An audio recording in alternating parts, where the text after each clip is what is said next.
जाति नहीं लिखोगे तो कौन जानेगा, कौन पहचानेगा। देश में जातियों का गौरवशाली इतिहास रहा है, सबको सम्मान मिलना चाहिए। जी हाँ, ये कहना है डॉक्टर संजय निषाद का। अभी तक आप समझ चुके होंगे किस बारे में बात हो रही है, और अगर आप नहीं भी समझे होंगे तो चलिए आपको समझा देते हैं। दरअसल इलाहाबाद हाईकोर्ट की ओर से एक आदेश जारी किया गया, जिसमें लिखा गया कि 2047 तक अगर हमें विकसित बनना है तो हमें जातियों के जाल में उलझने से बचना होगा।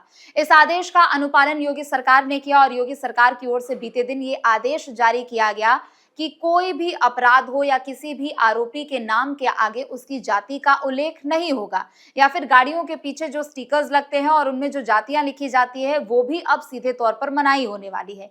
इस पूरे मामले को हमने देखा कि बीजेपी की ओर से, समाजवादी पार्टी की ओर से एक दूसरे के ऊपर कटाक्ष किया गया, लेकिन अब ये कहना है डॉक्टर निषाद का, जो कि यूपी सरकार में मंत्री हैं। उन्होंने कहा कि देश में जातियों का गौरवशाली इतिहास रहा है, तो ऐसे में सबको सम्मान मिलना चाहिए। अगर आप किसी के नाम के आगे उसकी जाति का उल्लेख नहीं करेंगे तो लोगों को पता कैसे चलेगा कि आप किस जाति से आते हो और आप किस क्षेत्र से आते हैं।